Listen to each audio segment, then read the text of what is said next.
It is Saturday, May 28th at 10:17 a.m. Eastern Time in the year 2022. I'm Mitch Miller. This is my video journal. It's Memorial Day weekend, so this will be my Memorial Day video. I won't be here on Memorial Day. And this is dedicated to my friend Adam Gallagher. He was a friend of mine. He worked for me when I had the college painting business. He was on my payroll, and he was a friend also, a friend of a friend, and then he became a friend. We took him out for his 21st birthday. He was in the Army as a truck driver. He was deployed 2 or 3 times to Iraq or Afghanistan.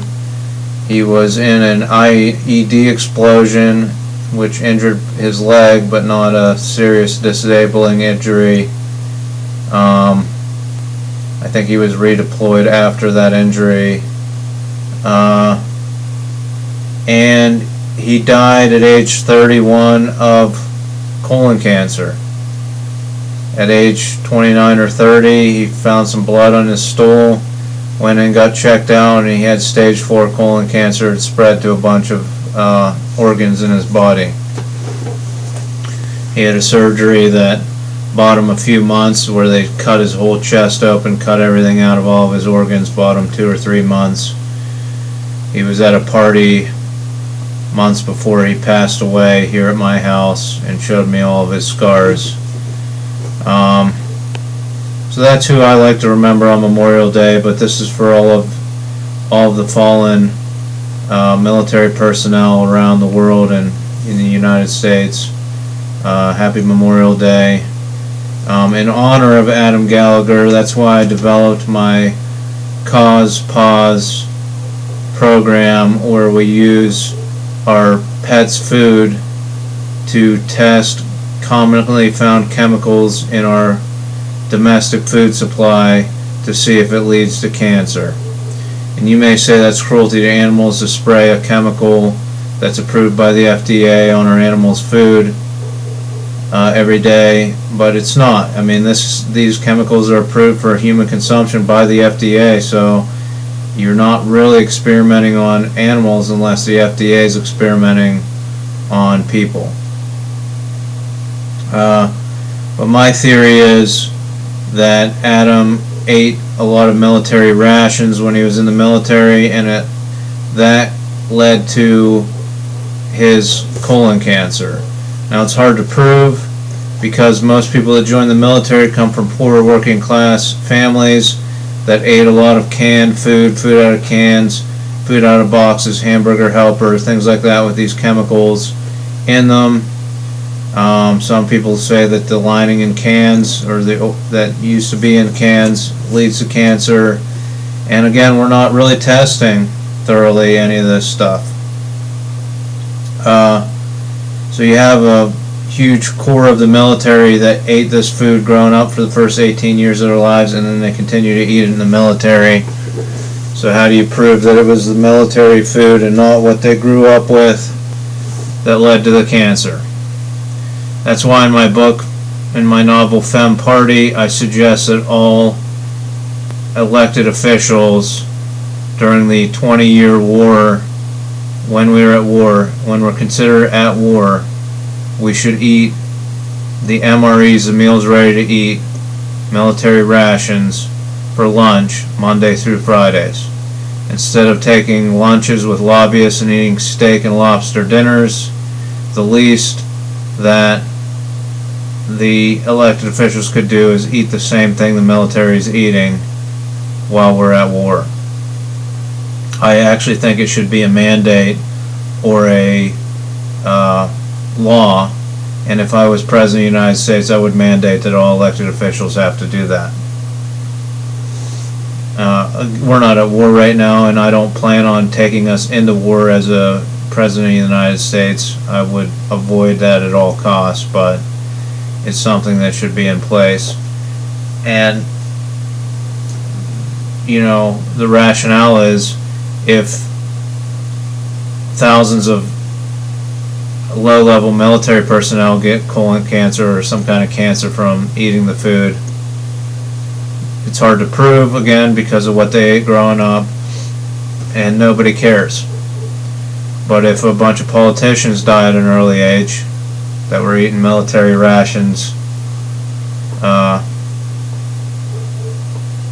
Monday through Friday, one meal a day, then things are going to change, and we're going to look into our food supply for the military. My friend in South Korea that helped me edit my novel mistook that for a protest, that my idea for protest was to eat the same rations. It's more of just a solidarity thing. With you sent those people into war, they have to eat those rations. They can't eat the fresh rations on a military base that are a little bit better. They have to eat the SEAL meal, freeze-dried stuff. So you should be eating it too if you're an elected official.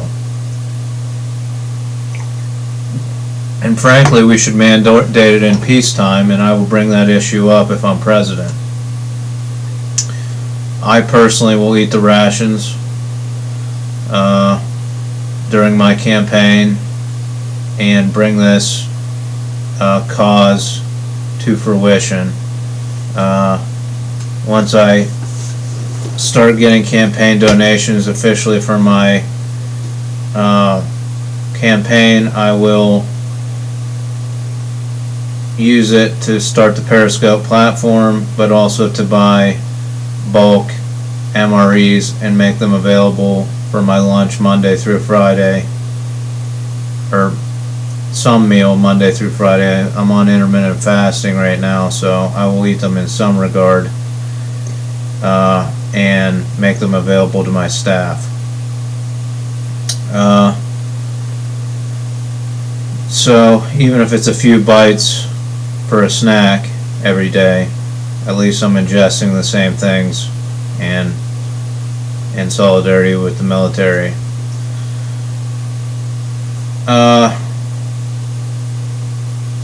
But it'll bring this issue up to the forefront, and I can call out all the elected officials who are 80 and in the Senate and didn't eat military rations that whole time, and bring in that they should be under term limits because they're not responsible with their power.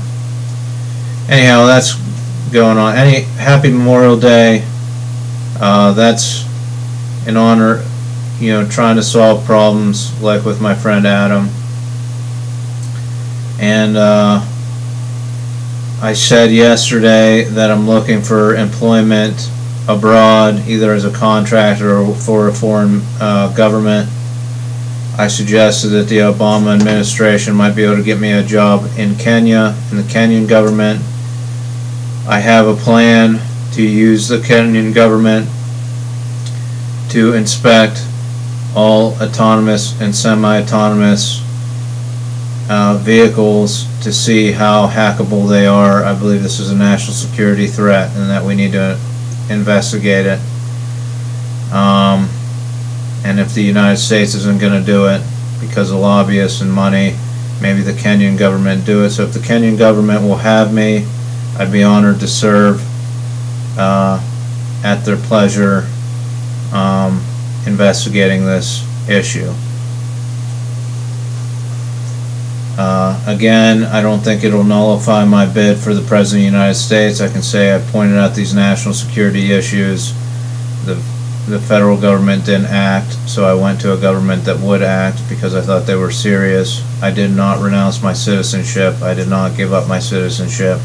I worked in conjunction with the Kenyan government to investigate these situations. So, ideally there would be a job in higher education for my wife too, but we can do the long distance relationship thing. Like, she's left for 3 weeks in the past two and a half months. She does the long distance thing. Why can't I do it too? And fly back when I get a chance.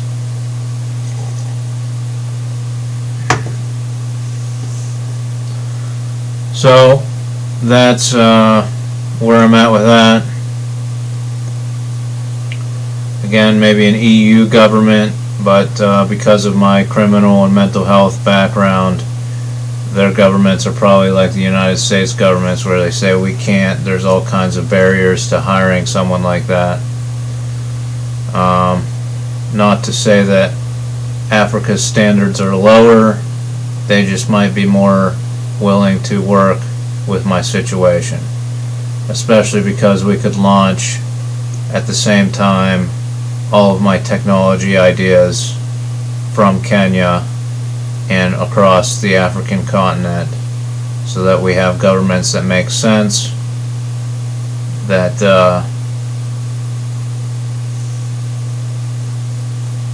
you make products that last a long time, like the Zen 10 marketplace.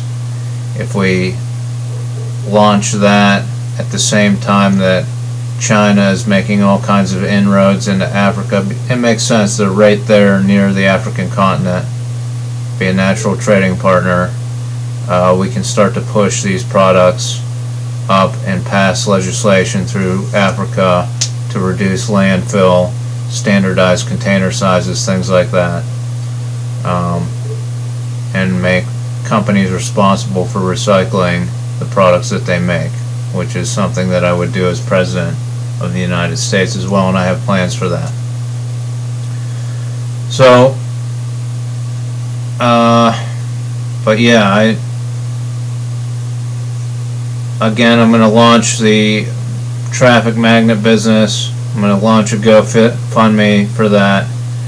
If you've been waiting and haven't been buying my paintings or funding me in any way, I'm going to launch an official GoFundMe, so this will be the last chance for people within the government, for government officials, to actually donate $25, $50, $100 for this program and show your support and allow me to be employed by a non-profit I've established, rather than a embroidery shop where I'm asked to do unethical things sometimes.